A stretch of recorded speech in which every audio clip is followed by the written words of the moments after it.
decision. 2020. Oh my God. Crazy. Yeah, it was approved, guys. Yung appointment namin is 1:30 and Yeah! 2:11 p.m. 2:11 p.m. Na-approve na agad yung visa ng mga anak ko. Thank you, Lord. Oh my God, hindi pa kami nakaka-uwi.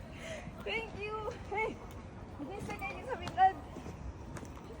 Uwi kayo Pilipinas? No. Thank you, Lord. Pinagpipray ko na sana ma-approve agad. Oh my God. Ay, hindi ko na-expect yun kasi na-expect ko mga isang buwan o more than. Oh my God. Sabi nga 5 months, di ba? Oh, sabi pa nga 5 months eh. Hintay mo naman Yung pala, 5 months. ilang segundo lang. Ay, ilang lang minuto lang. Oh my God, thank you, Lord. Thank you. Wala pang isang oras, guys. Wala pang 30 minutes. Kasi yung biyahe natin papunta dito sa Warsaw, lang eh. Ilang minuto lang. Ilang minuto lang eh.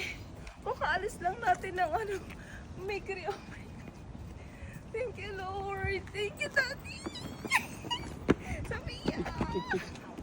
Thank you. Ik.